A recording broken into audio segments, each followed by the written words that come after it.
Let's start with the ground beef. This is the Aldi 100% grass-fed organic ground beef. And if you can set aside a little bit of money in your budget to purchase some sale items, I would definitely do that. This was a great deal, $3.99 organic beef. You can't beat that even at Walmart.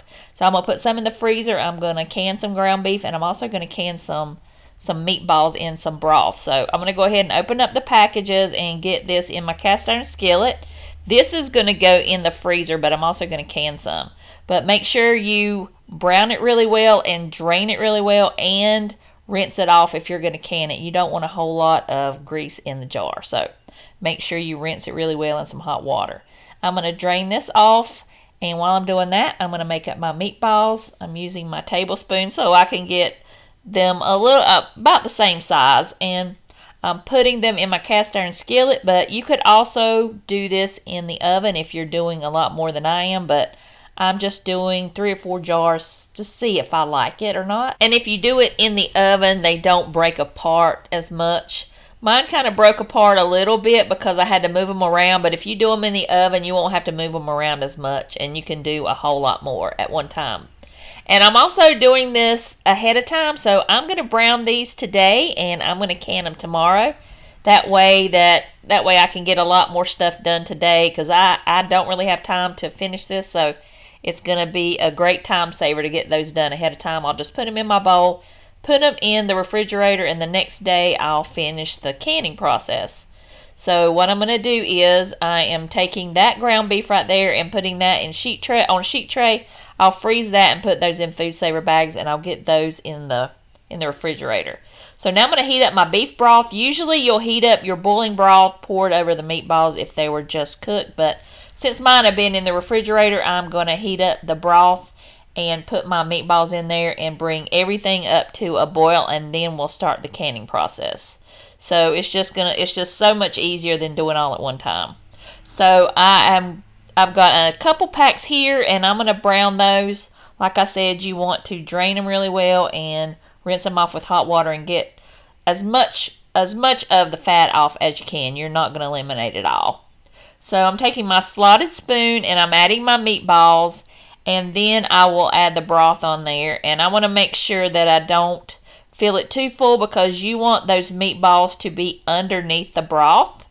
And using a measuring cup makes it so much easier to pour that broth in there. So I'm going to put it to 1-inch headspace, get all the air bubbles out, and we'll process this. And the good thing is that the meatballs, the ground beef, they can both be processed at the same time. They'll be an hour and 15 minutes for pints, so it's just going to make it a whole lot easier, and I can do it all in one canner session. So I'm going to wipe off the rim and put my lid and my ring on there, and I'll get that in the canner, and I'll start working on the ground beef.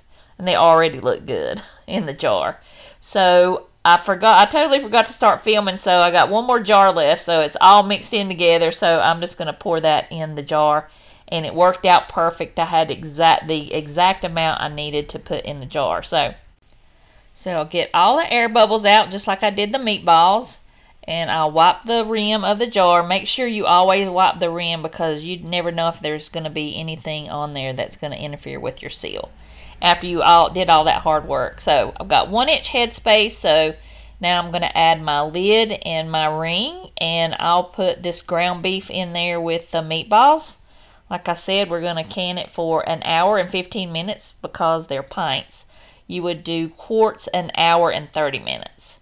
They look amazing. I cannot wait to make some spaghetti and meatballs, make some Swedish meatballs. I could also make some meatball subs.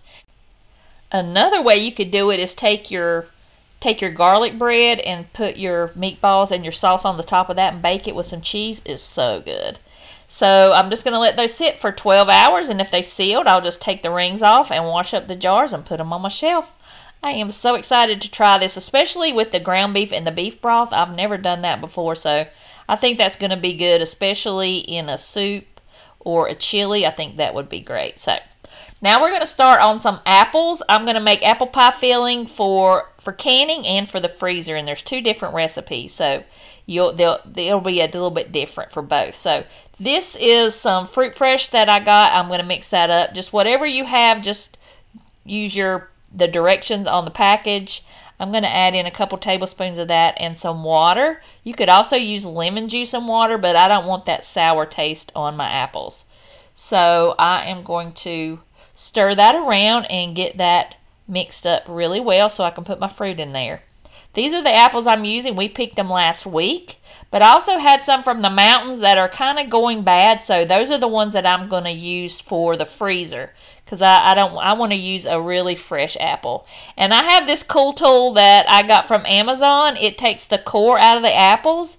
It kind of works like the pineapple one, but you've got that really sharp end right there, and that just goes on one side of the apple, and you push it through. Sometimes it doesn't go quite in the middle, so you have to maybe do it a couple times, but that only happened to me a few times. But then you'll just pull that out, and it's got a little lever on there where you can open it up and get that core out a lot easier than you can on that pineapple one.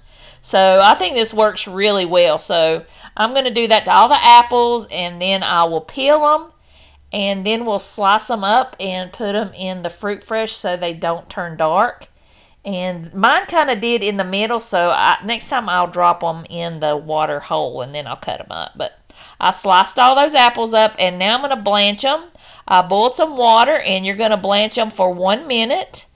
And then you'll take a slotted spoon and get them out, and then you'll do the other batch, and you want to put them in a bowl and cover them and keep those apples warm. So now I'm going to mix up the apple pie filling. In this pot, I've got 2 3/4 cup of granulated sugar. I've got 1/2 cup of clear gel.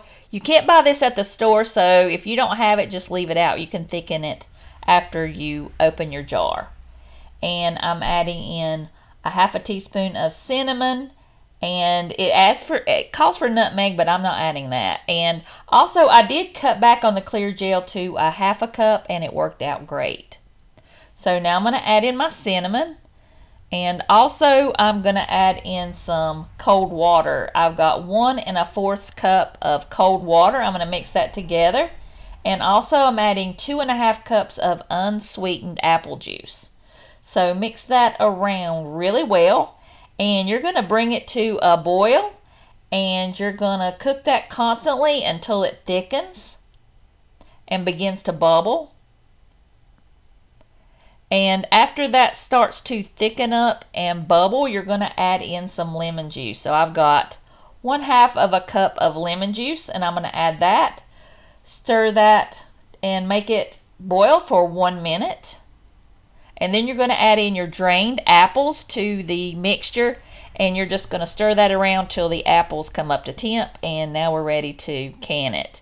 And this is also going to be at 1-inch headspace, just like the ground beef. So fill your jar up, and make sure you don't do like me and get it everywhere, but make sure you get all the air bubbles out really good, and also get your jar rim clean, because this has got a lot of sugar in it, a lot of thickeners, and that can really mess with the seal. So make sure you don't have to have the jar clean, but just make sure the rim of your jar is clean so you get a good seal and all your hard work is not wasted. So I'm going to go ahead and fill up all the jars, and now it's done. 25 minutes in the water bath canner, and oh, they look beautiful.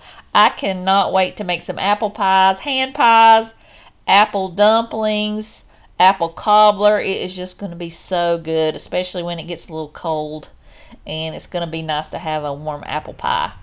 And they are beautiful. So I'm going to go ahead and let those sit, and now I'm going to work on the freezer version. I got 6 pounds of sliced apples. Well, I measured my apples before I sliced them up, but I've got 2 cups of sugar, a 1/4 cup flour, and 1 1/2 teaspoons of cinnamon. I didn't add the nutmeg this time. So you are going to add your apples that I treated again with the fruit fresh. Mix the apples around with that, and you're going to let it sit for 30 minutes until the juices begin to flow. Just make sure that you get all that mixed together really well. And now it's been about 30 minutes. And I'm going to stir in some lemon juice, 2 tablespoons, and then I'm going to cook this over medium heat until it begins to thicken. And then you're ready to put it in your containers. I'm using these deli containers just because it's a lot easier. And plus I don't have room. You could use some wide mouth jars.